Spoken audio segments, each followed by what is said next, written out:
than Curto. Okay, Awesome, Johnny. Thank you. you're welcome. Today, I don't know how to say your name. Can you say your name and introduce yourself to who you are to the audience, please? Yeah, my name is Alise Cortez, and I am a purpose and engagement catalyst, among many other things. Right. We'll talk about your bookshelf there, but I saw one of your video, which is amazing, and I think you make a very good point about the job careers that lead astray to so many Americans, because my mission in life is to impact the special education, because I was put into special education and I was labeled, quote unquote, people think that IQ matters. But you were talking about Monday, how people are working Monday through Friday, which I think is just a cog in a machine where school was built to work for the rich people.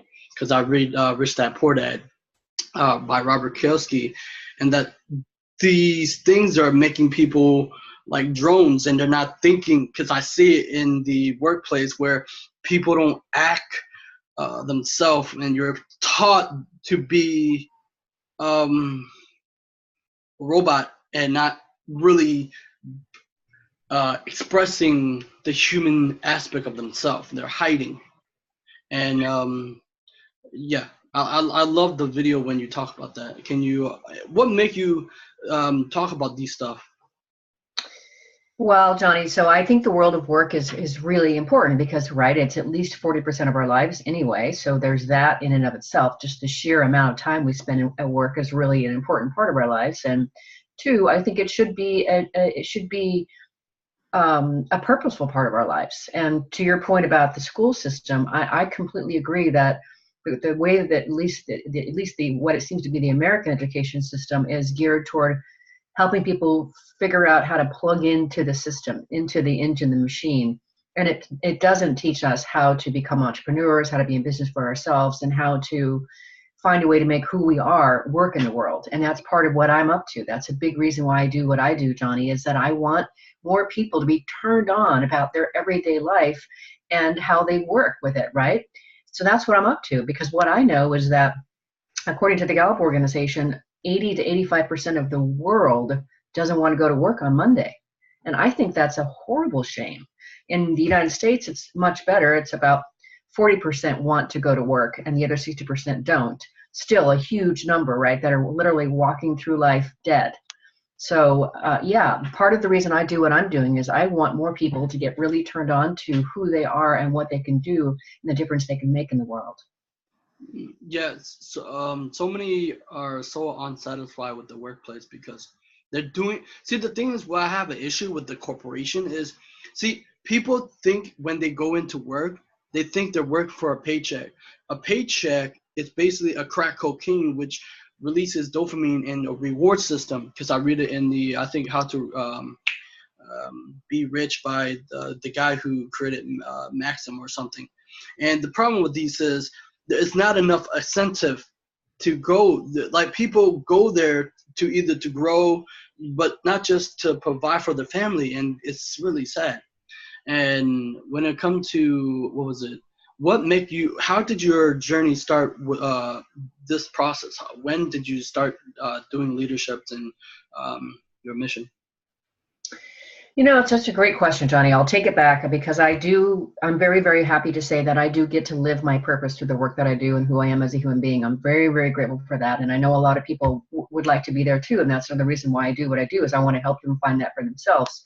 I would say that probably the journey has been going on for most of my life, right? I just had the good sense to finally get out of my own way and let, like, the divining rod sort of show me really who I am and what I'm up to in the world. And probably a big part of that was 20 years ago when I got into the human capital industry and I found myself in recruiting, and I realized that my product is people. Oh my gosh, I'm where I'm supposed to be, right? And that was where I really got ushered into the space of connecting specifically people with work, because I was recruiting. And when I got into that space, Johnny, that's where I started to put together, well, what does work mean to different people? And I began to do research around what's the relationship between meaning in work and identity. So I did that for my PhD dissertation, and I found 5 modes of engagement back then. And then I've since been able to repeat that research into a much bigger population.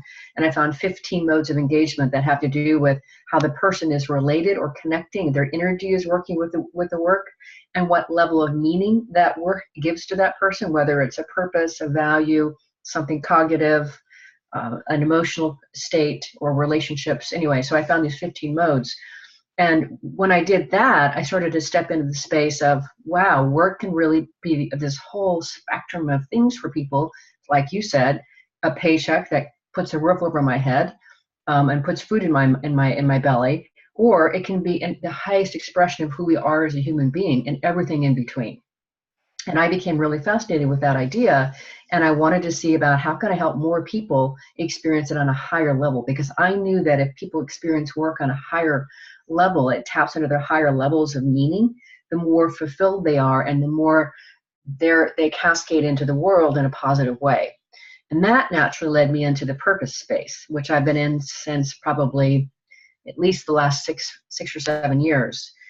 So my radio show is called Working on Purpose. I host it every single week, and I talk to my guests about various things related to the world of work, and motivation and purpose and emotional intelligence, all kinds of things like that. And so it just has really been this naturally, what I would call an unfolding of who I really am, that's become more and more present. And really, frankly, I'm unable to contain who I am in the world anymore, and it just sort of spills into my work. And so it's this sort of happy happenstance where the byproduct is I get paid for it, but what I'm really up to in the world is helping people really discover their passion, their inspiration, their purpose. And in the process of it, I find amazing people that say yes to me, and then I get paid as a byproduct. It's kind of fun. Yes. That's the thing. That's the thing that, I listened to this guy. He's dead now. I really like him. I wish I interviewed him. His name is Earl Nightingale, and he said people die at the age of 20. Well, Les Brown said people die at the age of 25, but I think it's younger now because so many people are indoctrinated. Not because parents are lying to them. It's because we've been taught that life is like this thing, and to live in it, and you're supposed to go to school, get good grades, married, and then at the end of your life you die. But that's not a very exciting future. No, it isn't. It's so sad. Like, it breaks my heart where I see my friends where they could have done better. And you said, what is emotional intelligence? I heard it a lot, but I don't quite understand it. Great question. Emotional intelligence and I'm not an expert in this by any stretch, but I talk enough about it and work in it that I'll speak to it. Emotional intelligence, we have all different kinds of intelligences. We have the ability, to be intellectually intelligent, to be sensate intelligent, all kinds of things. Emotional intelligence is that capacity that we have, that competence that we have to be able to, one, understand our own emotions and live in them fully and manage them and regulate them, and at the same time being able to understand that the emotions of others that we're working with or being with, in order to be able to connect with them and communicate with them more meaningfully, more productively, more effectively. Some people have a tremendous emotional intelligence bank, and that their ability to understand their own emotions, give words to their own emotions, and then to do that with other people is incredibly useful, and it's a very binding sort of competence to have. It's a connecting competence. Other people have, on the other end of the spectrum, maybe they can't really give language to their emotions. They might feel them, but they can't give language to them, and they certainly can't manage them or regulate them. And so the emotions govern the person, not the person governing the emotions, or interacting with and enjoying the emotions, using them as a way to be able to live life fully and meaningfully. So the opportunity is to be able to get more talent and practice, I would say, and getting versed in our own emotions, and being able to regulate and manage them so that we can have the relationships that we want, the connections that we want, make the impact that we want in terms of our communications. There's just a wealth of opportunity with regard to emotional intelligence. Thank you so much for that. When it comes to impact, when it comes to impact and leadership, how can we develop impact leadership and to inspire the world, stuff like that? Well, from my vantage point, and one thing about purpose that is interesting from my vantage point is our purpose gives us a lens to the world. So my lens to the world, Johnny, is very much that we have impact when we can really stand and work from our purpose. That's when we can have the most impact. We are most authentic. We're most accessible to other people when we stand in that place of our purpose. And we're frankly our most irresistible when we're standing in that place. And so irresistibility is a way to have impact. If people can't resist you in the message that you're conveying, that is an enormous channel for impact. And so if you get really clear about what am I up to in the world, who am I, what do I stand for, what urgent problem do I stand for spending my life or a portion of my life solving, when you stand in that place, I believe that's when you can have the most impact. Mm. Well, I do want to impact a certain group that because one of your video, you say something very interesting. Too many people wait for things to happen instead of making things happen. I read in the Bruce Lee book, what was it, Striking Thought, it said, "To hell with circumstances, I make circumstances." I like it. Yeah, and so that's what I learned from from videos of successful people. They said they make it. They make circumstances. If they can't find a way, they make it. And so my message to I don't know if you know about the law of attraction, the secret, the Think and Grow Rich stuff. And too many people in the spiritual world, they say, oh, they wait for their stars to align. They wait for a circumstance to align. But no, it's not really. It's about taking the action, and the universe will meet you there. Oh, I think that is so smart of you, Johnny, and so wise of you. I completely agree with that. And in fact, I'm just now reviewing a book of an author that I'll have on my radio show next week. Her name is Karen Hoyos, and she wrote a book called Purpose, The Ultimate Quest. In that book, she has a chapter about once you've really discovered your purpose, now the next step is you got to put forth a whole lot of action to get it going into the universe. It's not, I think people have the mistaken notion that maybe you're alluding to, is that once I'm a good enough person, I'm doing what I'm supposed to be doing in the world, that the world will just come and find me and take care of me. And I don't believe that's true. I love what you said about putting forth the effort and putting forth the step and having the universe meet you. I think that is a brilliant way to look at it, and I happen to agree with that. But you do have to put forth a fair amount of action and effort to make that happen. And just because you're standing in your purpose doesn't mean it's going to be easy. In fact, I would say in many cases, it's probably the opposite of that. It's not easy. But yeah, it takes a tremendous amount of effort. And then I would add one more thing to that. I interviewed a gentleman named Jeff Hayden on my radio show a couple of years ago, and he wrote a book that you might be interested in. It's called The Motivation Myth. And he talks about motivation is an interesting thing in that you think you're going to be suddenly motivated to do something, when in fact you produce your motivation by doing the next right thing. It just carries you. Just got to keep doing the next right thing. And I think there's so much to that in terms of the momentum that it creates, the energy that it creates. And you do have to put that energy, is like you're putting that energy into the world. There's no other way to I don't think, to produce a result, but to put the energy into the world. Yeah, that's so beautiful. Thank you. It seemed like you read. Yeah. Can you see my bookshelf behind me? Yeah. Yes, I read a lot. What type of books do you read? I'm curious. Do you read self-help or leadership, or who you look up to? Like, I think if you're into leadership, you might heard of John Maxwell then. Absolutely. Yeah. Yes. Well, I read a fair amount of different things. I read leadership, I read psychology, I read self-help, I read business, I read biographies. There's just a whole swath in that space. What I don't read is I don't read a lot of nonfiction. It's not to say that I don't like it. It's just that I have a propensity and a penchant for more of the nonfiction world. So I don't read a lot of fiction. I have a never-ending stack of books. The one that's right, you can't see it, but let's just say that it's at least 3 feet tall of books that are just right immediately in my queue. then in my bedroom, I have a whole other set of books that I want to get to as well. So, and a lot of times, Johnny, the reason I'm reading the books that I am is because I'm going to interview somebody that is going to be on my radio show, and they've written it, and I want to know something about that. That's another reason. That's another cue as to what goes into the queue for what I'm going to be reading. For you interviewing these type of authors, how do you develop your interviewing skills, and is there any common theme when you interview them? You know, you asked something that maybe that's related to this, and it was about speaking. Let me answer that question. In that, when I create my radio show conversation, I read the person's book first, and then I consider how is what they have to say related to the space that I care about, which is helping people create more meaningful and productive work lives and personal lives, and helping them discover and grow their purpose. How is what they talk about related to that? Because I always want to come back to how do I serve my listenership, and frankly, what I'm interested in.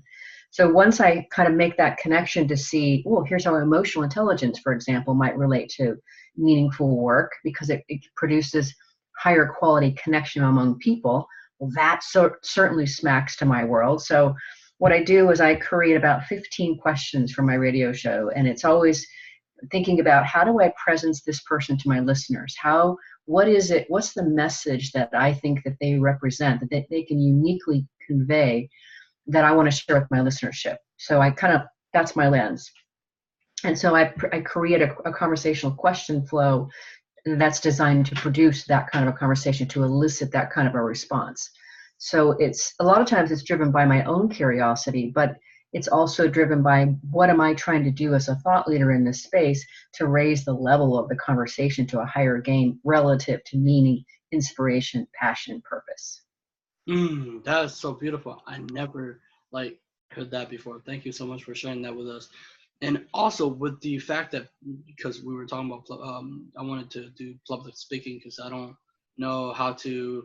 When it comes to public speaking, how do you get started in that space, and what do you usually do? Let me go back a little bit, excuse me, on that question, because it's important for people to recognize maybe if we're going to talk about this topic.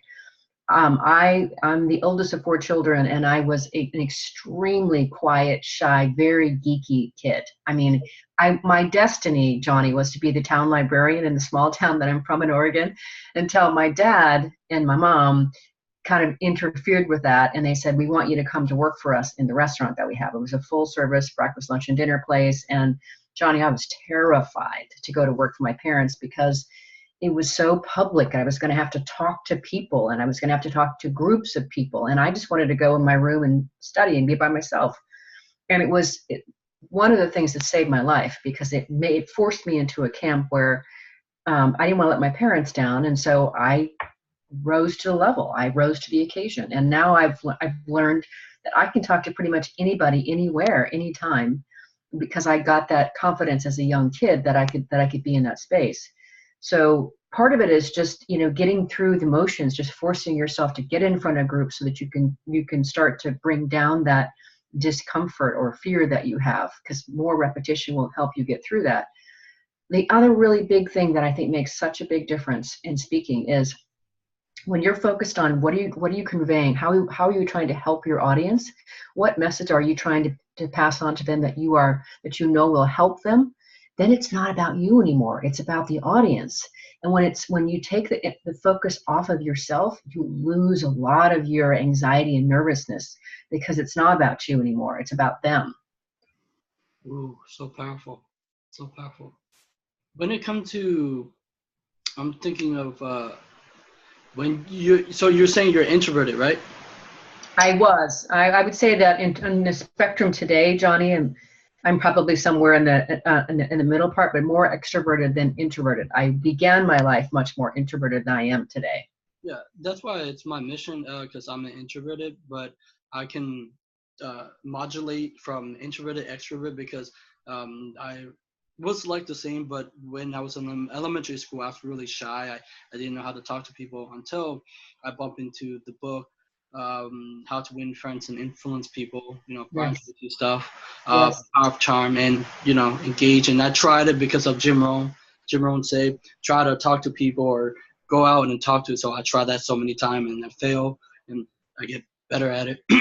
But I was interviewing a YouTuber who, their card game called Yu-Gi-Oh! Or anime, and he had a lot of anxiety, and that's what I wanted to help other people who are just like me, who wanted to make bigger things like nerds, geek, whatever, to say, they can win.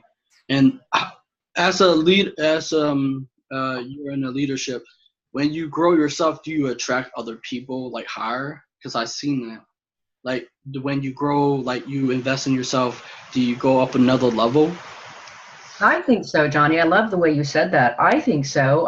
In fact, there's a lot of, you might want to check this out. I think you would love it. There's a lot of work out there about the idea of energy and vibration, and that there's something to be said about the more we get comfortable and in tune with ourselves and healthy and are growing, we operate at a higher vibration level, and therefore we're able to attract people who live on that other higher vibration level. And the people that are maybe not operating in that same level, in fact, or maybe are below us, maybe they won't catch us. They won't be able to catch our energy. I am not an expert at all in that space. I just know that for me, I've been able to start to see that the more I stand in my purpose, and the more that I live in the space that I know is uniquely mine, there is a whole other realm of stuff that happens around me that is attractional in nature. And I believe it is because I'm operating at a higher level, and I think it's infinite. I think we as human beings have an infinite capacity to be able to continue that realm of advancement, evolution, higher energy, that to connect with and contribute to the world. And I want to be forever navigating that. Ooh. Yeah, I love that how you say that. And also when it comes to I had it, but then I keep losing it. What was it? Jim space. I just lost what I was talking about because I was in the level. Crap, I lost it. But was it Jim Rohn you were trying to get to? Jim Rohn? No, okay, I remember failure. Because so many people are afraid to fail, and so I wanted to make the point because everybody is just like everybody else. Of fear, they have fear and failure. They're afraid. Now I noticed that when I come with failures, it seemed like when I fail, and I have a lot of mess and chaos. But for a while, I grew and I go to another level and I start attracting people into my life. What is your failures like? Like, are you afraid of failure? Do you have any failure? Oh, where do I start? Well, first of all, let me say that, it would be interesting to ask everybody on the street that you just run into, what is their definition of failure? I think that would be an interesting question. If you were to interview like 20 people, my guess is they would give you 20 different definitions of what they think failure is. So for me, failure is a couple things. It's discovering what didn't work the way that you thought it was going to or wanted it to. Okay, now I know how it doesn't work that way. It could be seen as rejection. I've certainly been rejected. I mean, I put myself out there in terms of, let me propose these services, let me come and work with you, let me do coaching with you, let me come and do a program with you. No, thanks, we don't need it, we're good. But that's not failure to me. It's part of the process. What is failure? Gosh, people might look at me and say, well, you were married for 16 years, together for 18, and that marriage failed. Yeah, it did. But I believe that it was supposed to end and we were supposed to move on to something else, each of us. So I think failure is a very elusive term. And I think maybe we use it when we don't like the way things have gone and we're sad about that, or we wish things would have gone differently. But I don't know. I mean, there's a million things that I could say that I've failed at, and I probably do it every day. But I don't see it as a negative thing. It doesn't undo me. Well, yeah, you have a very growth mindset, I would say. Yes. People have fixed mindset and they often use like the failure or like, oh, this bad thing happened. It's like back in the day when I was in boarding school, I used to believe in bad karma. I don't believe in karma because I think that karma, people put it, there's a book called what's his name? Uh, Deepak Chopra. He was talking about karma. It's just cause and effect, you know.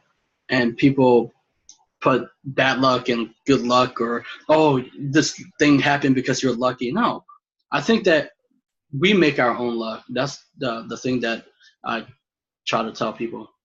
I very much agree with that, Johnny. We do make our own luck, and we do that by what we put out of ourselves into the world.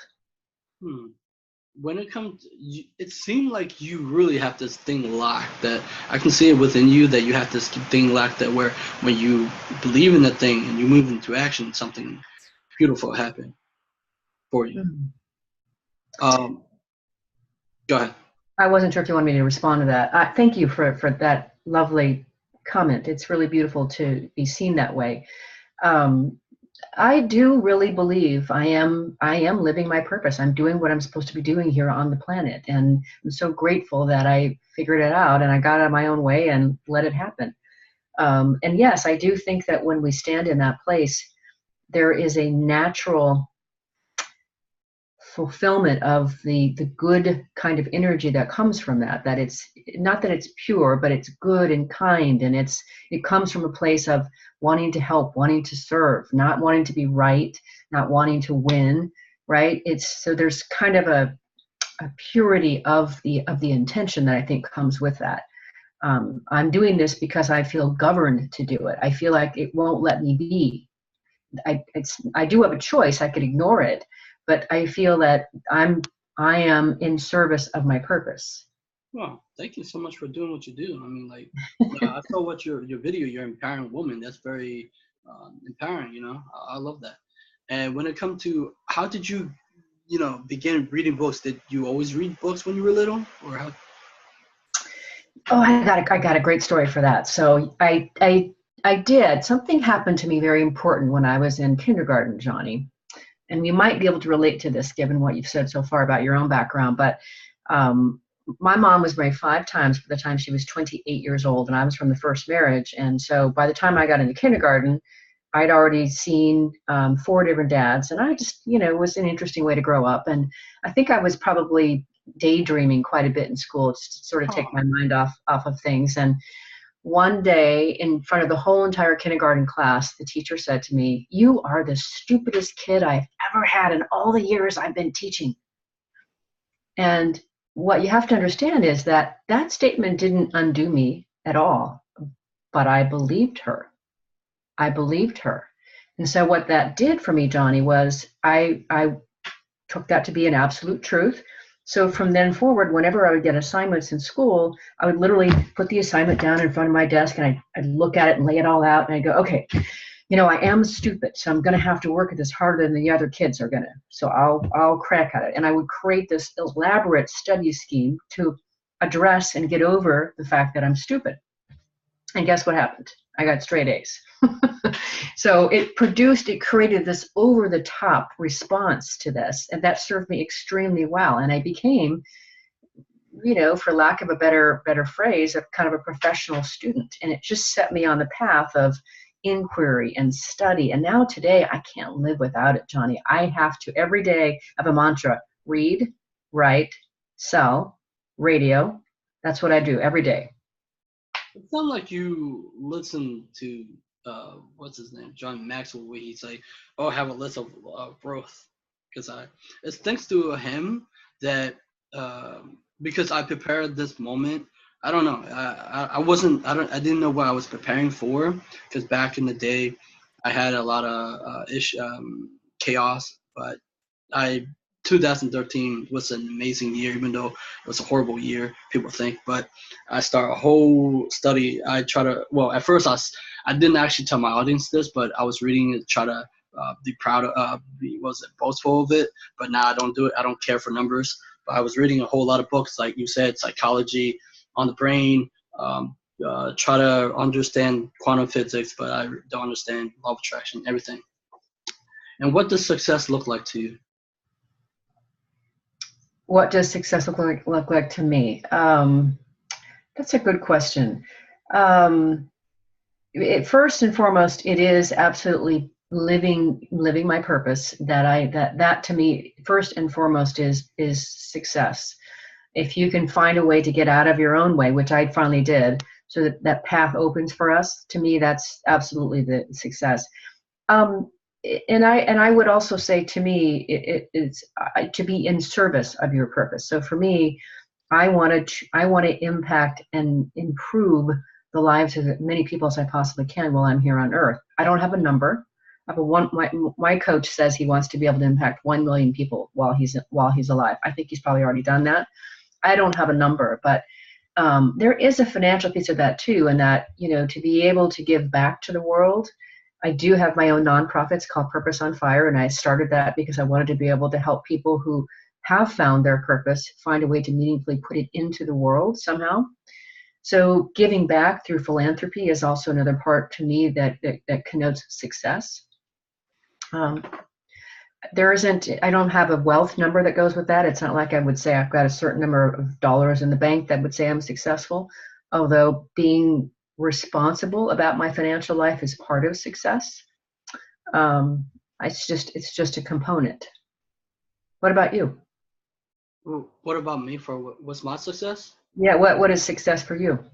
To be able to at least to impact people that try to live their dream, because without authors that guide me, without people who share their knowledge through books, because with technology, well, I can describe it. Success is it's not defined by my mom, my family, material. Because the thing is, the reason I ask success, because so many of I like things, but it's not a measure of success. Because I think that adults condition kids to measure grades like success, a car, a house. Maybe that will be later on, but not for me. My main success is maybe significance, maybe contribution for the world, because I love knowledge, so I'm going to share that to the world. Oh, that's so great, Johnny. So I have to share something with you that I think you'll appreciate. Because of the work that I do and because of the radio show that I host, have occasion to meet some really amazing people, like you do too, it sounds like. And I interviewed on my radio show after I read his book, Aaron Hurst, and he wrote a book called The Purpose Economy. And he talks about how we've gone through the agrarian economy, and then the industrial economy, and then the information economy. And he says the purpose economy pretty much began in about 2008.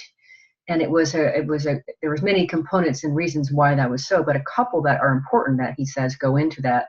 Why does he think 2008 was the launch of the purpose economy? Is one, that's when we had the great financial recession here, and people were not able to count on their monies and their investments and their hard assets anymore. And they were forced to look more at meaning and experience and things like that had value to them, utility and relationships. And then, of course, the other thing is the millennial generation coming up that wants different things from life, doesn't want to just do the job that's Monday through Friday, 8 to 5, big paycheck. They're teaching us that there is more to life than that. And I'm so grateful for that example and who they are for us. So to your point, for me, that success piece, definitely significance. In fact, do you know the Strengths Finder assessment by Gallup? Okay. I think I heard about it, but no. Well, I'm happy to assess you on your strengths if you want. It's a very useful thing to go through. It assesses, it's looking for the presence and potency of 34 talent themes. And so when you take the assessment, you get your top 5. Oh. And one of my top 5, and probably one of yours too, I'm going to guess, is significance. I do want to make a difference to the world. I want to matter. I want to know that what I stand for and the work that I do matters to other people and makes a difference in their lives. So that's much more, I would call that, I would register that in my success ladder much, much higher than whatever I have in the bank, what car I drive, etc. And I bet it's true for you too. Because when I listen to you, I get goosebumps. So great. Crap. I just you keep saying but I keep seeing a pattern that you understand pattern recognition, because yes, you can see it because people have it, but people don't recognize it. And also, you said you keep getting in your way. What do you mean by that? That's a great question. So it's wonderful that you caught that. Well, I think when I talk about getting in my own way, I think I spent a lot of years where I kept myself so busy with things in life that I wasn't paying attention to that inner voice that was trying to guide me and tell me where I was supposed to be going. It's like the little kid saying, "But I got that. I know the answer. Wait, listen to me." And the adult saying, "No, just be quiet. We'll figure it out. We adults got this." And I think I really, when I say kept getting in my way, is I would I would hear that voice, Johnny. I would hear the purpose part would come out, but I would try to talk myself out of it. Like, that's not going to make any money, or I'm not going to be good at that, or who's going to want that. So that's what I mean by getting in my own way, is I would talk myself out of these things that I've now come to realize were always there for me, but I was trying to silence them, move them in a different direction, talk them out of it. And when I finally stopped doing that, amazing things began to happen. And I felt myself dancing with the world in a whole different way that was joyful and playful, and it did make a difference. When I go out to speak now today, Johnny, there's no comparison between the impact that I have today when I go out and speak and say what I was doing even 5 years ago. There just isn't any comparison. And the only difference, I believe, is because I'm speaking from a place of my real purpose. That's so awesome to hear that, because see, that's the thing that I have a gripe with school and education. See, education, for me, I hate school, but I don't hate education. That's the difference between that. School is where, like you said, the teacher tell you stupid, and they dumb down when you say you daydream, I daydream too, but they take the part of the human being aspect, the left brain, and they don't take the creative aspect of the human being. And as we grow older, uh, we've been conditioned to look outside the world for that event instead of the inside, where we know as kid we can listen to this voice that's calling us. But because for me, when I was a kid back in, I got kicked out of high school because I skipped so many school days, but it was a good thing because it moved me into a different event for a boarding school. It changed me, who I am. But the whole event is when they kicked me out, I listened to this voice. At first, it didn't kick me out yet, but I listened to this voice and it said, go. And then the whole event start coming together. But we're too afraid, I think. But we should step into that thing. And how did you get all these authors into like interviews and talk to your radio show? Well, either I reach out to them and invite them, or their publicist contacts me. So more and more frequently, the publicists are contacting me. But back to your question earlier about failure, I've asked people like Simon Sinek to be on my show, and he's told me no. And he said he was nice about it. He wasn't a jerk about it. He was just, thanks. Got to make our choice here among what we have to choose from. And anyway, so I've asked Dan Pink to be on my show, and he has said yes, but he said, you got to get my publicist to say yes. So those kind of people, I would love to have them on my radio show and talk with them. But what I'm finding is this just wonderful stream of other people that are finding a way to my door and asking, can I come on your show? And it's so nice, Johnny, because now it's nice to be in a place where there is some recognition of who I am and what I'm doing. And some people find me, and every once in a while, for example, I find somebody that reaches out to me on LinkedIn and wants to connect with me, and I always write back and say, hey, thanks so much for connecting with me. I'm curious how you found me and what made you want to connect. And many times I'm hearing, well, it's because I listened to your podcast. Oh, awesome. So I have a book that I'm reading now that another publicist sent me. It's something like, How Will You Be Remembered? And to me, that is so great, Johnny, because part of the reason that I think purpose works in our life is because we have a limited number of days on the planet. We do not get an infinite number of days to dwell on the planet, and it's that urgency in us that produces or encourages purpose, I think. And so what I'm finding is the more I live in my space like that, the more people who want to come dance and play in that world find me, just like you and I found each other. Yes, Well, because also because Sean Anderson promote your stuff. I interviewed him. He's a great guy. He's my coach. Oh, he's He's your my coach? coach. He's my coach. I claim him. He has done so much for me, Johnny.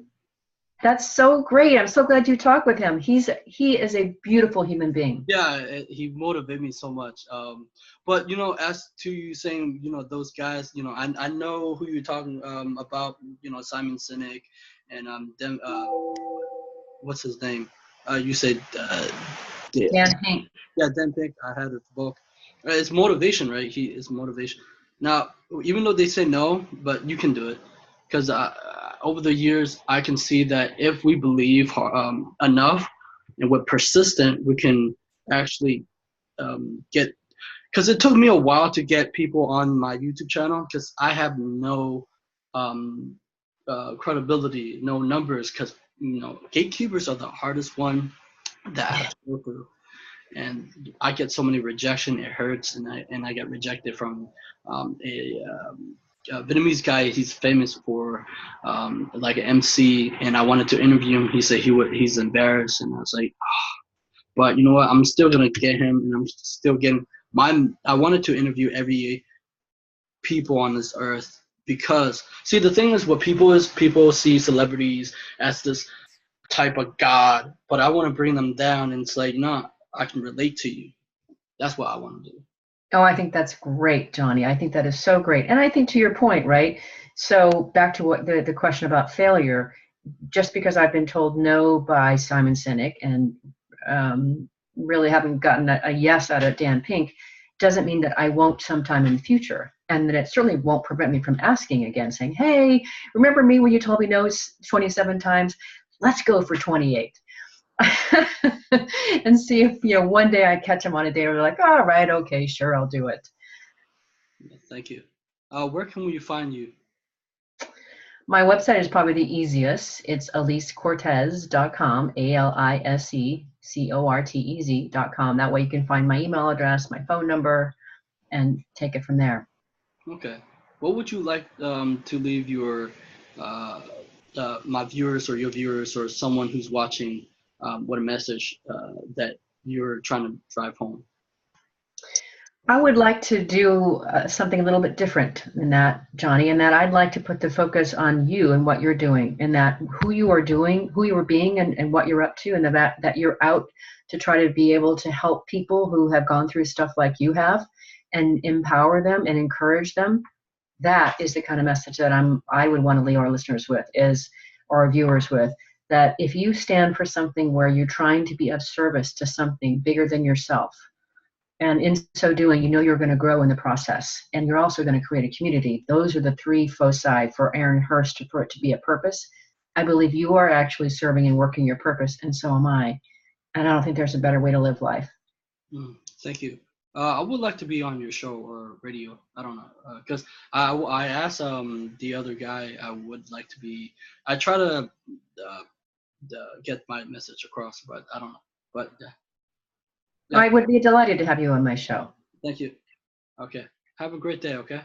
Thank you, Johnny. Thanks for having me. I appreciate you, and thank you for letting me reschedule as well. No problem. No problem. It's fine. So you're welcome. Have a great day. Awesome. Thank you, Johnny. You too. Bye.